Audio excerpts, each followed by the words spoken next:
આજે તો ભાઈ આપણે બનાવી લીધા છે લીલી મકાઈના ભજીયા. ચોમાસાની સિઝનમાં સરસ ફ્રેશ એવી મકાઈ મળતી હોય છે. વરસાદ વરસતો હોય અને આવા સરસ ઉપરથી ક્રિસ્પી અને અંદરથી સોફ્ટ એવી લીલી મકાઈના ભજીયા બનાવ્યા હોય તો ખાવાની તો મજા જ પડી જાય. તો ચાલો આપણે બનાવી લઈએ લીલી મકાઈના ભજીયા. ભજીયા બનાવવા માટે મેં આવા સરસ બે મકાઈ ડોડા લેવાના. દાણા કુમળા હોય એવા મકાઈ ડોડા લેવાના. હવે બે મકાઈ ડોડામાંથી એક મકાઈના દાણાને આ રીતે ખમણી વડે ખમણી લઈશું.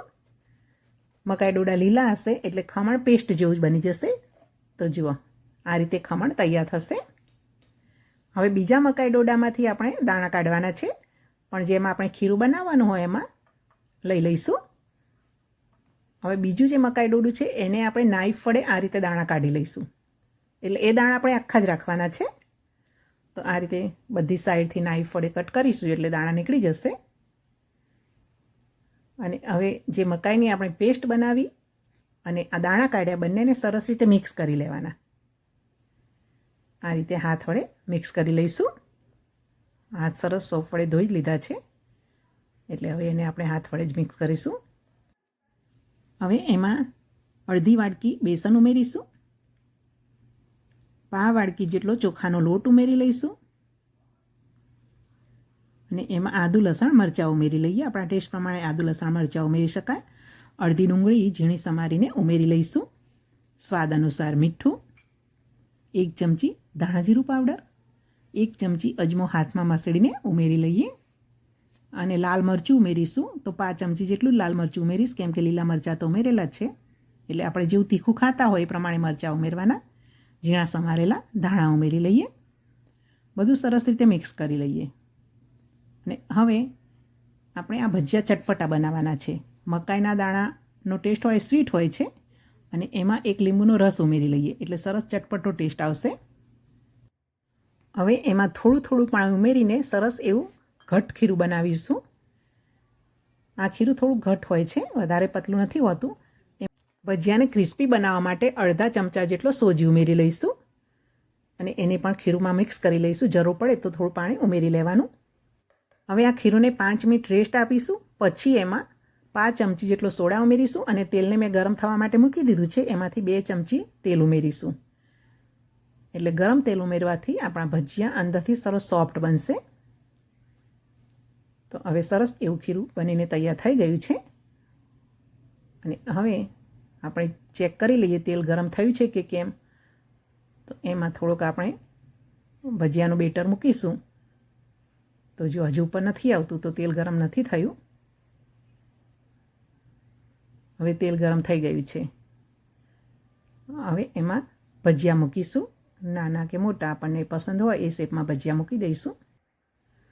અને તેલમાં પૂરેપૂરા ભરાઈ જાય એટલા ભજીયા નથી મૂકવાના. તેલમાં જગ્યા રહે એવા ભજીયા મૂકવાના છે, કેમ કે ભજીયા તળાશે એમ થોડા મોટા થતા જશે. હવે ગેસની ફ્લેમ મીડિયમથી થોડી ફાસ્ટ રાખવાની. જો ભજીયા ઉપર આવી ગયા છે તો એને આપણે ધીમે રહીને ઉલટાવી લઈશું. ઝારા વડે ઉલટાવી લેવાય કે મેં અહીંયા કાંટા ચમચી લીધી છે, એના વડે એક એક ભજીયું આ રીતે હું ઉલટાવી લઈશ. તો બંને સાઈડથી રતાસ પડતા થાય એવા ભજીયાને આપણે ફ્રાય કરી લેવાના છે.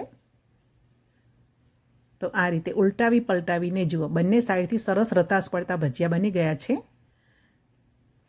અને અંદર પણ સરસ એવા સોફ્ટ બને છે. તો હવે તૈયાર થયેલા ભજીયાને આપણે બાઉલમાં લઈ લઈએ. તો જુઓ સરસ ક્રિસ્પી ભજીયા બનીને તૈયાર થયા છે. આ જ રીતે આપણે બીજા ભજીયા પણ બનાવી લઈએ. હવે ભજીયાની સાથે ખાવા માટે લીલા મરચાં પણ તળી લઈએ. તો લીલા મરચાંને આપણે આ રીતે મેં સમારી લીધા છે અને ભજીયાનો ઘાણ થવા આવે પછી જ એમાં લીલા મરચાં ઉમેરીશું. અને જ્યારે લીલા મરચાં ઉમેરીએ ત્યારે ગેસની ફ્લેમ સ્લો કરી દેવાની, જેથી જ્યારે મરચાં તળાય ત્યારે છાંટા બહાર ન ઉડે. અને જો ભજીયા પણ સરસ તળાઈ ગયા છે ને મરચાં પણ તળાઈ ગયા છે. તો એને પણ આપણે બાઉલમાં લઈ લઈએ.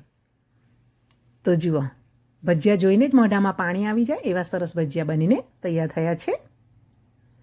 હવે આ જ રીતે આપણે બીજો ઘાણ પણ તળી લઈએ. તો હવે બધા જ ભજીયા તળાઈ ગયા છે. હવે આ ભજીયાને આપણે સર્વિંગ બાઉલમાં લઈ લઈએ. આ ભજીયાની સાથે આપણે ધાણાની ચટણી સર્વ કરી શકાય, ટોમેટો કેચઅપ પણ સર્વ કરી શકાય છે અને સાથે લીલા મરચાં કે ડુંગળી પણ સર્વ કરી શકાય છે. મિત્રો, તમને મારી આ લીલી મકાઈના ભજીયાની રેસીપી કેવી લાગી? જો તમને રેસીપી સારી લાગી હોય તો વિડીયોને લાઈક કરશો.